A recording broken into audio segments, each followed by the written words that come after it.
Assalamualaikum warahmatullahi wabarakatuh. Seluruhnya yang saya hormati, rombongan dari PPP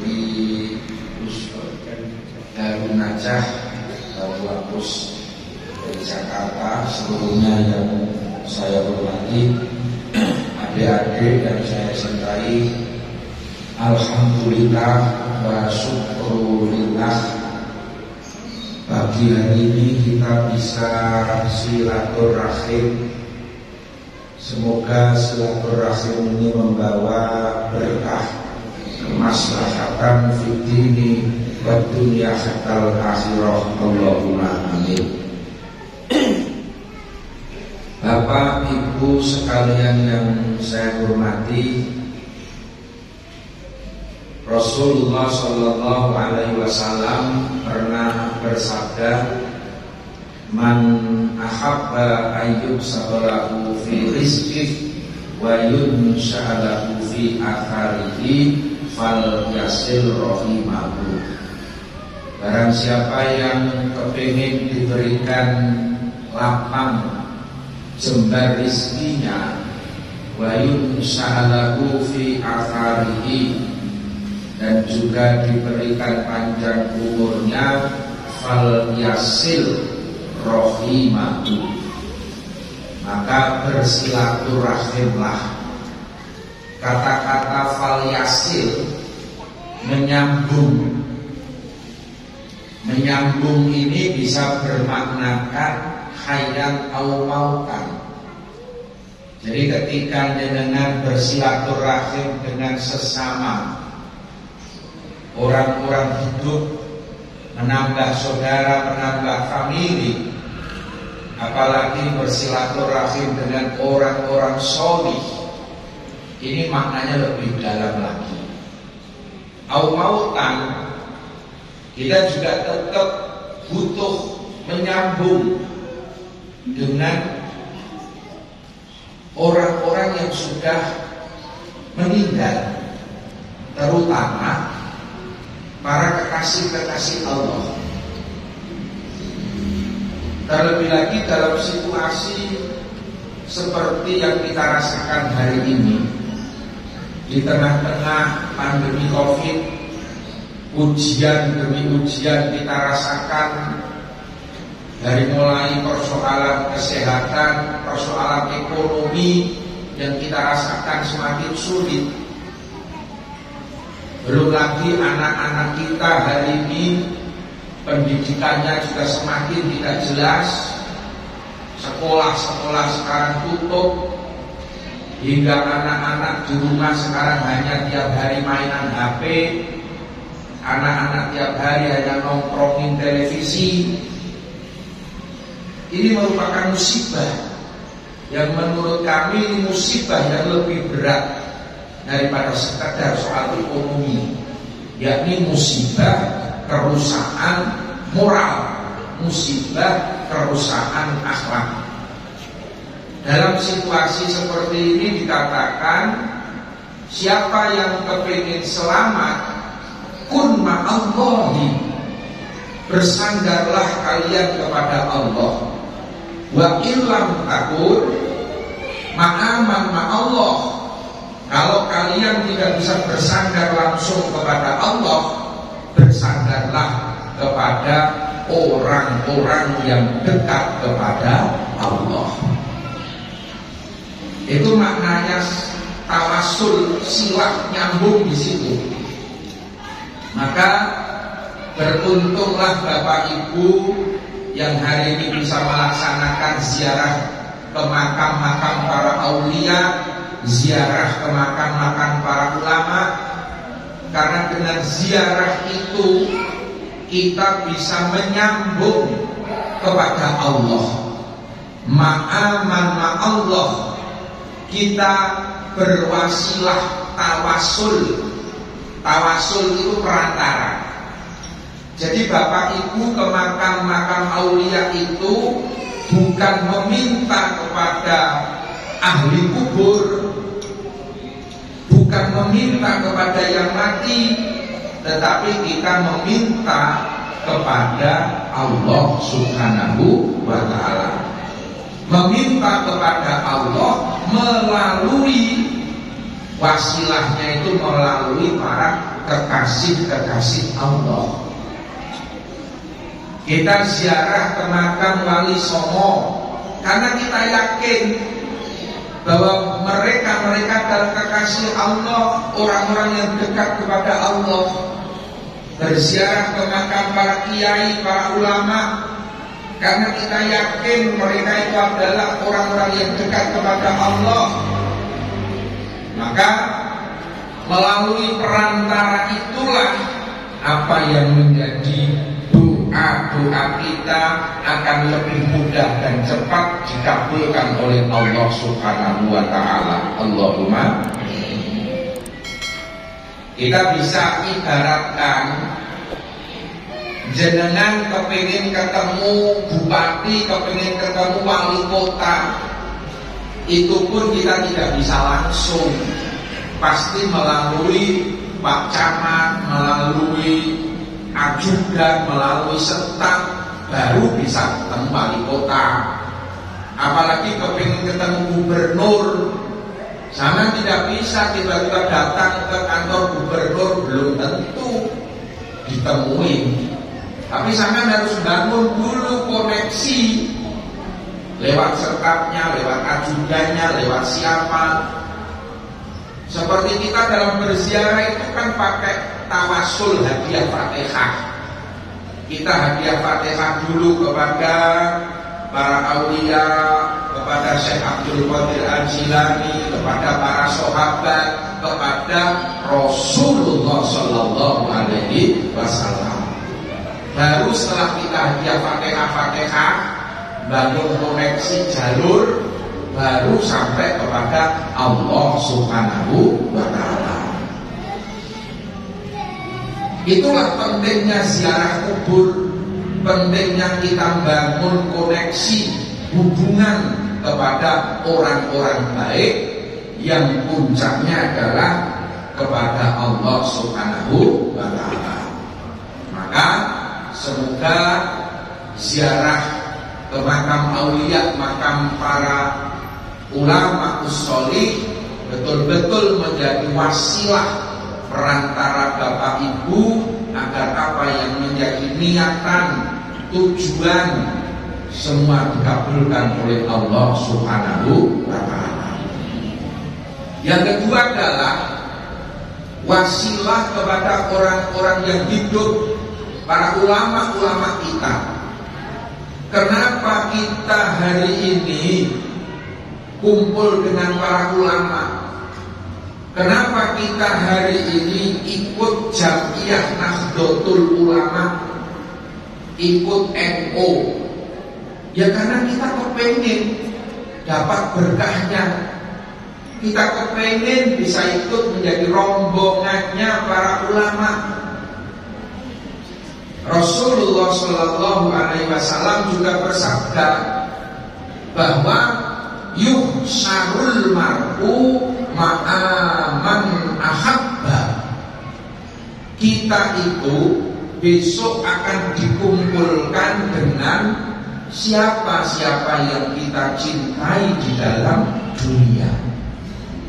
Kalau kita senang kumpul dengan orang-orang solih, kumpul dengan ahli ibadah, kumpul dengan para ulama, orang-orang yang memiliki ilmu, artinya kita juga besok akan dikumpulkan di hari akhir dengan orang-orang yang solih, para ulama, kumpul dengan Rasulullah Muhammad Sallallahu Alaihi Wasallam. Nah itulah, maka kita harus berpegang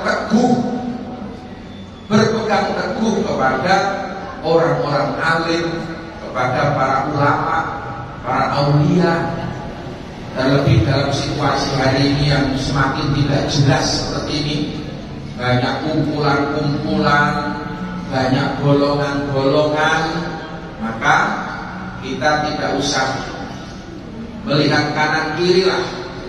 Kita lihat yang paling salaf hari ini, kumpulan-kumpulan yang tinggalannya para ulama-ulama kuno. Nahdlatul Ulama itu sudah berusia hampir 100 tahun Pak, ada di Indonesia. Nah, ketika organisasi atau jamiah itu semakin tua dan masih terus eksis, insya Allah ini menjadi petunjuk bahwa Nahdlatul Ulama itu jamiah yang diridhoi oleh Allah Subhanahu wa Ta'ala. Tentu tidak cukup hanya kita yang tua-tua yang berkumpul dengan para ulama, berkumpul dengan para habaib, tetapi kita juga ingin anak cucu kita nanti juga satu rombongan. Maka kita juga bersyukur dengan masih telaten bahwa anak-anak ikut berziarah. Ini memang sejak kecil anak-anak harus dibiasakan untuk datang ke tempat-tempat ziarah. Anak-anak sejak kecil kita juga biasakan untuk ikut sowan kepada para kiai, para ulama, untuk ikut ke pesantren-pesantren. Agar apa? Agar anak-anak itu ada alaqah, hubungan batin dengan para ulama, hubungan batin dengan pesantren itu sudah terbangun sejak kecil, hingga pada saatnya nanti anak-anak itu akan kita kirim ke pesantren, kita perintah untuk mengaji, anak-anak diberikan kemudahan, besok mudah untuk berangkat ke pesantren, mengaji dan menjadi anak-anak yang solih dan solihah. Allahumma amin. Jadi anak-anak jangan cuma dibawa ke tempat wisata, jangan tiap Saban bulan dibawa ke Ancol, dibawa ke Ragunan, dibawa ke tempat-tempat. Nanti kalau sering dibawa ke Ragunan ya hubungannya ya cuma sama monyet, sama gajah, sama apa gitu loh. Ya mending anak-anak itu sering-sering diajak sowan ke orang-orang solih gitu. Ini agar ada alaqah hubungan batin.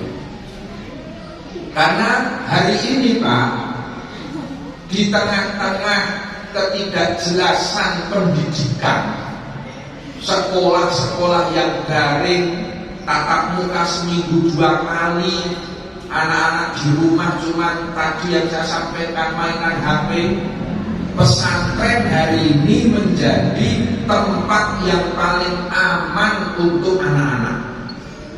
Dengan segala kekurangan, kelebihannya, pesantren hari ini menjadi tempat yang paling baik untuk pendidikan. Tempat yang paling baik untuk pendidikan. Jadi putra putri jenengan itu kalau masuk pesantren minimal 1, sholat 5 waktunya terjamin. Itu yang paling kunci. Karena di pesantren ini wajib berjamaah Pak. Subuh, duhur, asar, maghrib, isya wajib berjamaah. Minimal anak-anak itu sholatnya terjamin. Ketika anak-anak itu sholatnya terjamin, inna sholata tanha anil fahsya'i wal munkar, maka dia akan jauh dari kemaksiatan dan kemungkaran. Yang kedua, anak-anak itu kalau di pesantren minimal tidak pada keluyuran kemana-mana, pergaulannya lebih sehat. Sekarang banyak anak-anak muda yang rusak akhlaknya, moralnya, itu rata-rata karena pergaulan. Kumpul dengan teman-temannya, nongkrong, akhirnya kenal minuman keras, akhirnya takut narkoba, akhirnya seks bebas. Itu karena pergaulan. Tapi kalau di dalam pesantren, insya Allah aman. Insya Allah. Kita juga ikhtiar Pak, tidak bisa menjamin.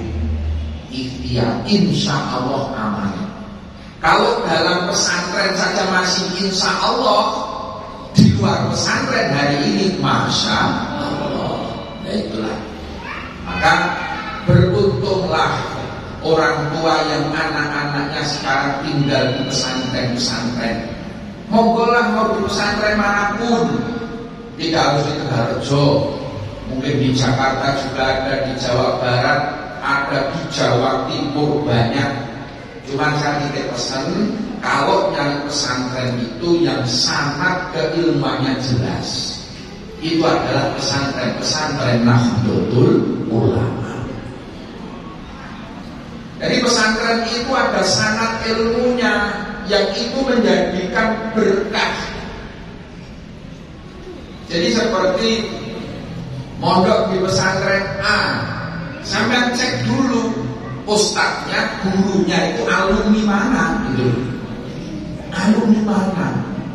Oh, dia alumni dari pesantren Lirboyo, berarti muridnya Kiai Idris atau Kiai Anwar Mansur. Kiai Anwar dulu muridnya Kiai Marzuki, Kiai Marzuki muridnya Kiai Abdul Karim, Kiai Abdul Karim muridnya Syekhuna Khalil, Syekhuna Khalil muridnya naik nyambung kepada Rasulullah Muhammad Sallallahu Alaihi Wasallam. Jangan hanya sekedar masuk di rumah tahfidz, masuk di apa, itu sanadnya kemana, nyambung apa enggak? Karena sekarang banyak yang belajar agama sanadnya nyambung, nyampainya ke Syekhuna Google. Itu gak ada barokahnya. Orang boleh bikin rumah tahfidz, bikin pesantren TPQ, tapi tolong cek sanad ilmunya. Yang lebih berbahaya lagi kalau nyambung sanad ilmunya itu ke aliran-aliran keras, aliran-aliran yang di luar Ahlus Sunnah wal Jamaah. Banyak sekarang nyambungnya ke Wahabiyah, ke Khawarij, yang justru itu hanya akan membuat kegaduhan-kegaduhan. Ini yang jenengan juga harus waspada. Maka yang sekali lagi, di pesantren manapun monggo, asal akidahnya jelas Ahlus Sunnah wal Jamaah An-Nahdliyah, asal guru-gurunya jelas ke-NU-annya, insya Allah itu pesantren, TPQ atau apapun rumah tahfidz, kalau nyambung jelas. Di Indonesia ini kalau semacam rumah tahfidz ini yang lagi menjamur kan di Jakarta, di mana-mana. Di pesantren itu rumah tahfidz itu sangat keilmuan. Kalau di rumah tahfidz sebetulnya hanya Al-Munawir Kapiah. Mbah Munawir punya santri Kiai Arwani Kudus. Nah, kalau rumah tahfidz itu coba cek nyambung nggak sampai ke Kudus, nyambung nggak sampai ke Kapiah. Itu insya Allah yang aman. Tapi kalau tanpa itu, ya hanya menghafal metode-metode Google itu tadi, hafal tapi tidak ada berkahnya. Oh banyak Pak, banyak hari ini. Rasulullah itu dulu sudah memberikan peringatan kepada kita. Kam min qari'in wal Qur'anu yal'anuhu. Di zaman akhir akan banyak qori, orang-orang yang bacaan Qur'annya bagus, orang-orang yang hafal Al-Qur'an. Wal Qur'anu yal'anuhu, tetapi Al-Qur'an tidak memberikan hidayah, Al-Quran tidak memberikan manfaat, justru Al-Quran memberikan laknatnya kepada orang-orang yang membaca Al-Quran. Banyak hafiz Quran tetapi mulutnya sukanya menghujat ke sana kemari. Banyak hafiz Quran tetapi akhlaknya tidak menunjukkan akhlak Al-Quran. Kata Rasulullah, di zaman akhir banyak orang-orang yang hafal Quran tetapi Al-Quran hanya sampai di tenggorokannya.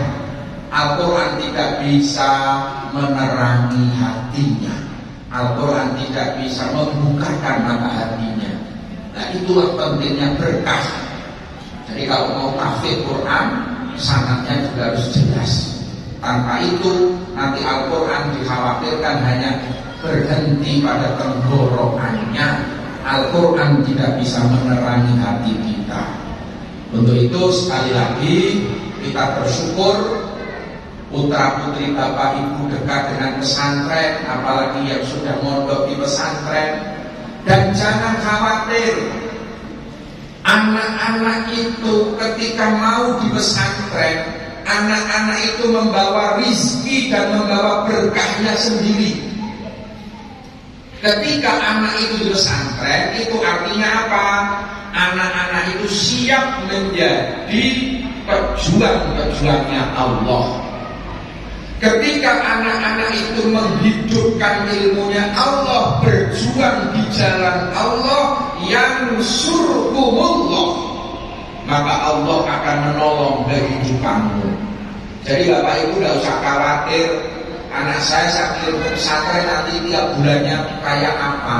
Yakin, ketika anak di pesantren itu membawa berkah, maka usaha Bapak Ibu di rumah akan diberi kelancaran rizki oleh Allah, berkahnya anak-anak yang tinggal di pesantren, berkahnya anak-anak yang rajin mengaji, usaha Bapak Ibu di rumah rizkinya diberi kelancaran. Itulah pentingnya barokah. Allahumma amin. Bapak Ibu sekalian yang saya hormati, itu beberapa hal yang bisa saya sampaikan pada pagi hari ini. Sekali lagi saya mewakili keluarga besar pesantren API Tegalrejo mengucapkan terima kasih kehadiran Bapak Ibu. Silaturahim ini sekali lagi semoga membawa berkah di dunia hatta akhirah, dan banyak kekhilafan kekurangan kami mohon maaf. Mari kita tutup dengan doa bersama. Semoga kita diberikan keistiqomahan dalam ibadah. Semoga kita diberikan kelancaran rezeki yang halal barokah. Semoga anak cucu kita rajin mengaji, menjadi anak-anak yang solih dan solihah. Dan semoga kita sekalian besok diberikan husnul khotimah, husnul khotimah, husnul khotimah. Ala hadhihi niyah. Al-Fatihah. A'udzubillahi minasyaitonirrajim. Bismillahirrahmanirrahim. Alhamdulillahirabbil alamin. Arrahmanirrahim. Maliki yaumiddin. Iyyaka na'budu wa iyyaka nasta'in. Ihdinas siratal mustaqim. Siratal ladzina an'amta 'alaihim ghairil maghdubi 'alaihim waladdallin. Amin. Bismillahirrahmanirrahim. Alhamdulillahirabbil alamin. Hamdan yuwafi wa yukafi'u mazidah.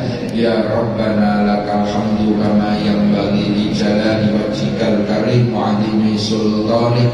Allahumma shalli wa sallim ala sayyidina Muhammad wa ala ali sayyidina Muhammad. Allahumma ighfir lana dhunubana khatayana wa kaffir anna sayyi'atina kullaha ya Allah. Allahumma bijahi nabiyyikal mustafa rasulikal murtado hasil maqasidana, maqasidat din, maqasidat dunya, maqasidal akhirah. Allahumma sallimna wa ahlana wa dhurriyyatana wa talamidana wa masyayikhana ya Allah. Sallimna min afatid dunya min al-fitani was-sakhami wal qurna ya Allah. Sallimna fi hayatina wa mautina bi rahmatika ya arhamar rahimin. Allahumma ij'alna wa ahlana wa dhurriyyatana ij'al min ahlil ilmi wa ahlil khair wa la taj'alna wa iyyahum min ahli syarr wa dhair. Allahumma rabbana atina fid dunya hasanah wa fil akhirati hasanah wa qina adzabannar wa qina adzabannar wa qina adzabannar wa adkhilna jannata ma'al abrar. Ya Aziz ya Ghaffar ya Rabbal Alamin. Subhana rabbika rabbil izzati amma yasifun wa salamun alal mursalin. mursalin walhamdulillahi rabbil alamin. Banyak kekhilafan, kekurangan, mohon maaf. Akhir kalam, wassalamualaikum warahmatullahi wabarakatuh.